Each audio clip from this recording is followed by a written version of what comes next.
ನಿಮಗೆ ಡಿಸ್ಟರ್ಬ್ ಆಗಲ್ಲ. ಫಸ್ಟ್ ನಾನೇ ಒಂದು ವಿಚಾರ ಹೇಳೋಕ್ಕಿದೆ ಹೇಳ್ಬಿಡಿ. ಹೇಳ್ಬಿಡಿ ಸರ್. ಇದೇ ತಿಂಗಳ 22ನೇ ತಾರೀಕು ಅಯೋಧ್ಯೆಯಲ್ಲಿ ರಾಮಲಲ್ಲನ ವಿಗ್ರಹ ಪ್ರತಿಷ್ಠಾಪನೆ ಹಾಗೂ ಪ್ರಾಣ ಪ್ರತಿಷ್ಠೆ ನಡೀತಾ ಇದ್ದು, ನಮ್ಮ ಮೈಸೂರು ಭಾಗದಿಂದಲೂ ಕೂಡ ಅಪಾರ ಸಂಖ್ಯೆಯ ಭಕ್ತರು ರಾಮ ಮಂದಿರವನ್ನು ನೋಡ್ಕೊಂಡು ಬರಲಿಕ್ಕೆ, ದರ್ಶನವನ್ನು ಪಡೀಲಿಕ್ಕೆ ಉತ್ಸುಕರಾಗಿದ್ದಾರೆ. ಈ ಹಿನ್ನೆಲೆಯಲ್ಲಿ ನಮ್ಮ ಸನ್ಮಾನ್ಯ ಪ್ರಧಾನಿಗಳಾಗಿರುವಂಥ ನರೇಂದ್ರ ಮೋದಿಜಿಯವರು, ರೈಲ್ವೆ ಖಾತೆ ಸಚಿವರಾಗಿರುವಂಥ ಅಶ್ವಿನಿ ವೈಷ್ಣವ್ ಅವರು ಮೈಸೂರಿಗೆ ಒಂದು ಫೋರ್ಟ್ನೈಟ್ಲಿ ಟ್ರೈನನ್ನು ಕೊಟ್ಟಿದ್ದಾರೆ. 15 ದಿನಕ್ಕೆ ಒಂದು ಹೋಗುತ್ತೆ. ಅದು ಫೆಬ್ರವರಿ 4ನೇ ತಾರೀಕಿಂದ ಮೈಸೂರಿಂದ ಹೊರಡುತ್ತೆ ಮತ್ತು ಫೆಬ್ರವರಿ 18ಕ್ಕೆ ಇನ್ನೊಂದು ಟ್ರೈನ್ ಹೊರಡುತ್ತೆ. ಫೆಬ್ರವರಿ 4ಕ್ಕೆ ರಾತ್ರಿ 12 ಗಂಟೆ 15 ನಿಮಿಷಕ್ಕೆ ಮೈಸೂರಿಂದ ಹೊರಟು ಅದು ಅಯೋಧ್ಯೆಗೆ ತೆರಳುತ್ತೆ. ಸುಮಾರು 1280 ಜನಕ್ಕೆ ಇಲ್ಲಿ ಆಸನ ವ್ಯವಸ್ಥೆ ಇರುತ್ತೆ. ಇದಕ್ಕೆ ಇನ್ನೂ ಬುಕ್ಕಿಂಗನ್ನು ನಾವು ಇನ್ನೂ ಓಪನ್ ಮಾಡಿಲ್ಲ. ನಾವು ಅದಕ್ಕೆ ತಯಾರಿ ನಡೀತಾ ಇದೆ.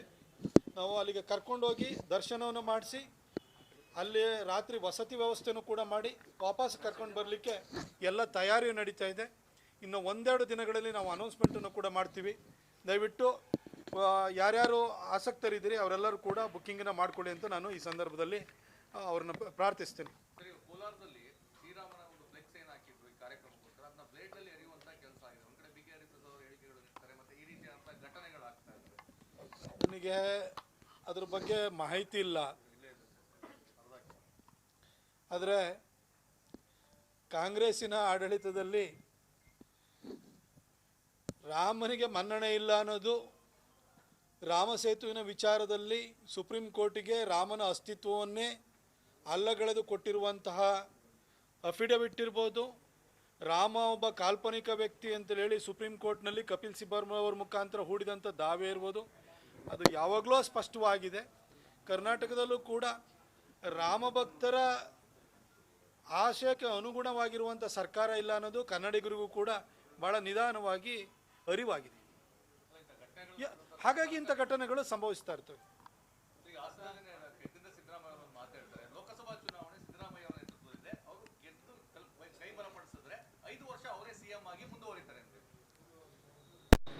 ನನಗೆ ಮಾನ್ಯ ಡಿ.ಕೆ. ಶಿವಕುಮಾರ್ ಅವರ ಬಗ್ಗೆ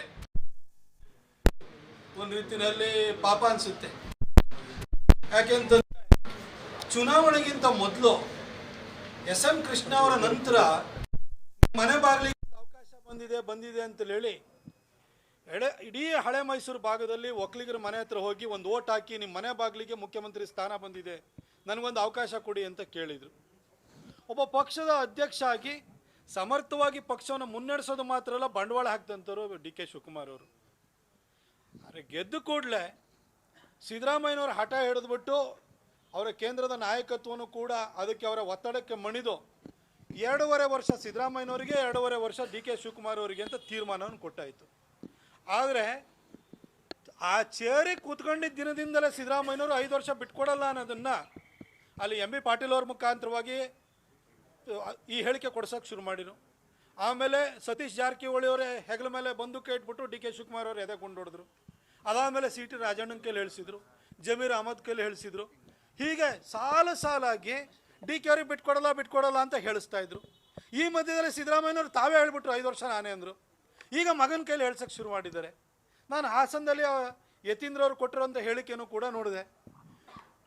ನಮ್ಮ ಸಮುದಾಯದವರು ಮುಸಲ್ಮಾನರು ಎಲ್ಲ ಓಟ್ ಕೊಟ್ಟಿದ್ರಿ, ನೀವು ಮುಂದೆನೂ ಒಗ್ಗಟ್ಟಾಗಿರಬೇಕು, ನೀವು ಅತಿ ಹೆಚ್ಚು ಲೋಕಸಭಾ ಸ್ಥಾನವನ್ನು ಕೊಟ್ಟರೆ ನಮ್ಮ ತಂದೆಯವರೇ 5 ವರ್ಷ ಮುಂದುವರಿತಾರೆ ಅಂತ ಹೇಳ್ತಾ ಇದ್ದಾರೆ.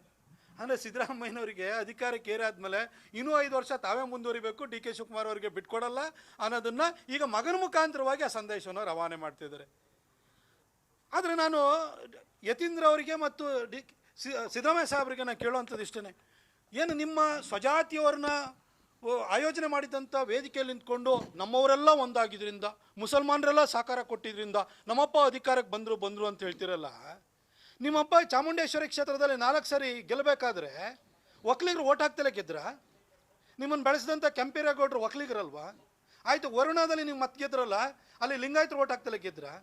ಈ ರಾಜ್ಯದಲ್ಲಿ ಕಾಂಗ್ರೆಸ್ ಸರ್ಕಾರ ಅಧಿಕಾರಕ್ಕೆ ಬರೋದಕ್ಕೆ 39 ಸೀಟನ್ನು ಕೊಟ್ಟಿದ್ದಾರಲ್ಲ ಲಿಂಗಾಯತರು, ಅವ್ರು ನಿಮಗೆ ಓಟ್ ಹಾಕಿಲ್ವಾ? 39 ಜನ ಎಮ್ ಎಲ್ ಎಗಳಿಲ್ವಾ? 10 ಜನ ಒಕ್ಕಲಿಗ ಸಮುದಾಯದ ಎಮ್ ಎಲ್ ಎಗಳಿಲ್ವಾ? ಬೇರೆ ಯಾವ ಜಾತಿಗಳು ನಿಮಗೆ ಓಟ್ ಹಾಕಿಲ್ವ? ಹಂಗಾರೆ ನಿಮ್ಮ ಅಪ್ಪಗೆ ಸ್ವಜಾತಿಯವರು ಮತ್ತು ಮುಸಲ್ಮಾನರು ಇಬ್ಬರೇ ಓಟ್ ಹಾಕ್ಬಿಟ್ಟು ಬಂದಿದ್ದಾರೆ.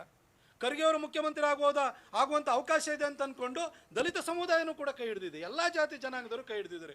ಆದರೆ ನೀವು ಸ್ವಜಾತಿಯವರು ಎದುರುಗಡೆ ಕುತ್ಕೊಂಡು ಸ್ವಜಾತಿಯವರು ಮತ್ತು ಮುಸಲ್ಮಾನರು ಇಂಥವ್ರು ಕೈ ಹಿಡಿಬೇಕು ಅಂತ ಹೇಳ್ತೀರಿ. ಅಂದರೆ ಡಿ ಕೆ ಶಿವಕುಮಾರ್ ಅವರು ಎದೆಗೆ ಈಗ ಮಗನ ಹೆಗಲ ಮೇಲೆ ಬಂದೂಕ ಇಟ್ಕೊಂಡು ಸಿದ್ದರಾಮಯ್ಯನವರು ಹೊಡಿತಾರೆ ಅನ್ನೋದು ಸ್ಪಷ್ಟವಾಗಿದೆ. ಆದರೆ ನಾನು ಡಿ ಕೆ ಶಿವಕುಮಾರ್ ಅವರಿಗೆ ಹೇಳಲಿಕ್ಕೆ ಬಯಸ್ತೇನೆ, ಸರ್ ನಿಮಗೆ ವಿರೋಧಿಗಳು ಬೇರೆ ಎಲ್ಲೂ ಇಲ್ಲ, ನಿಮ್ಮ ಪಕ್ಷದೊಳಗಡೆನೇ ಇದ್ದಾರೆ. ಅದು ಸಿದ್ದರಾಮಯ್ಯನವರೇ ಆಗಿದ್ದಾರೆ. ಅವರು ಬೇರೆಯವರ ಮುಖಾಂತರ ಹೇಳಿಕೆ ಕೊಡ್ತಾಯಿದ್ರು, ಈಗ ಮಗನ ಮುಖಾಂತರ ಹೇಳಿಕೆ ಕೊಡ್ತಾ ಇದ್ದಾರೆ. ಇದನ್ನು ನೀವು ಅರ್ಥ ಮಾಡ್ಕೊಂಡು ಹೇಳಲಿಕ್ಕೆ ಬಯಸ್ತೀನಿ. ಹಾಗೂ ಕರ್ನಾಟಕದ ಮಹಾಜನತೆ ಹೇಳುವಂಥದ್ದು ಇಷ್ಟೇ, 39 ಸೀಟ್ಗಳನ್ನು ಕೊಟ್ಟಿರುವಂಥ ಲಿಂಗಾಯತ ಸಮುದಾಯ ಇರ್ಬೋದು, ಡಿ ಕೆ ಶಿವಕುಮಾರ್ ಅವರು ಮುಖ್ಯಮಂತ್ರಿ ಆಗ್ತಾರೆ ಅಂತೇಳಿ ಹೇಳಿ ಅವ್ರನ್ನ ಕೈ ಹಿಡಿದಿರುವಂಥ ಒಕ್ಕಲಿಗ ಸಮುದಾಯ ಇರ್ಬೋದು, ನಾಯಕ ಸಮುದಾಯ ಇರ್ಬೋದು, ಅಥವಾ ಇನ್ಯಾವುದೋ ಬೇರೆ ಬೇರೆ ಜಾತಿ ಜನಾಂಗಗಳಿರ್ಬೋದು, ಖರ್ಗೆ ಅವರು ಮುಖ್ಯಮಂತ್ರಿ ಆಗ್ತಾರೆ ಅಂತೇಳಿ ಹೇಳಿ ಕೈ ಹಿಡಿದಿರುವಂಥ ದಲಿತ ಸಮುದಾಯ ಇರ್ಬೋದು, ನಿಮ್ಮೆಲ್ಲರಿಗೂ ಕೂಡ ದೋಖ ಆಗಿದೆ ಅನ್ನೋದನ್ನು ಇವತ್ತಾರು ಅರ್ಥ ಮಾಡ್ಕೊಳ್ಳಿ. ಸಿದ್ದರಾಮಯ್ಯನವರು ಚೇರ್ ಬಿಡೋರಲ್ಲ, ಎಲ್ಲರ ಕೈಲಿ ಹೊಡೆದಾಡಿಸ್ಕೊಂಡು ಅವ್ರು 5 ವರ್ಷ ಮುಂದುವರಿಯೋರು. ಅದೇ ಅವ್ರ ಮಗನ ಬಾಯಿಂದ ಅದೇ ವ್ಯಕ್ತವಾಗ್ತಿದೆ. ಎಲ್ಲ ಜಾತಿ ಸಮುದಾಯರು ನೀವು ಕೈ ಹಿಡಿದ್ರಲ್ಲ, ನಿಮ್ಮ ಓಟಿಗೆ ಬೆಲೆ ಇಲ್ಲ. ಅವರಿಗೆ ಏನಾದ್ರು ಬೆಲೆ ಇದ್ದರೆ ಸ್ವಜಾತಿಯವರು ಮತ್ತು ಮುಸಲ್ಮಾನರಿಗೆ ಅಷ್ಟೇ ಅವರು ಕರೆ ಕೊಡ್ತಾ ಇರೋವಂಥದ್ದು. ಇದನ್ನು ಅರ್ಥ ಮಾಡ್ಕೊಳ್ಳಿ ಅಂತ ಹೇಳಿ ಬಯಸ್ತೀನಿ. ಈಗ ಮೈಸೂರು ವಿಮಾನ ನಿಲ್ದಾಣದಿಂದ ವಿಮಾನಗಳ ಹಾರಾಟದ ಸಂಖ್ಯೆ ಕಡಿಮೆ ಆಗ್ತಾ ಹೋಗ್ತಾ ಇದೆ. ಇದ್ರ ಬಗ್ಗೆ ತಮ್ಮ ಗಮನಕ್ಕೆ ಬಂದಿದೆ ಅಥವಾ ಮಾತಾಡೋದಕ್ಕೆ ಮತ್ತೆ ವಿಮಾನಗಳ ಹಾರಾಟ ಆಗುತ್ತಾ? ಏನು ಕಾರಣಕ್ಕೋಸ್ಕರ ಹಿಂಗಾಗ್ತದೆ? ಏರ್ ಇಂಡಿಯಾವನ್ನು ಟಾಟಾದವ್ರು ತೆಗೆದುಕೊಂಡಾದ ನಂತರ ಅದು ಏರ್ ಇಂಡಿಯಾ ಎಕ್ಸ್ಪ್ರೆಸ್ ಅಂತ ಮತ್ತು ಅಲಯನ್ಸ್ ಏನಂತ 3 ಇತ್ತು, ಸಬ್ಸಿಡಿಯರಿಗಳು ಇತ್ತು.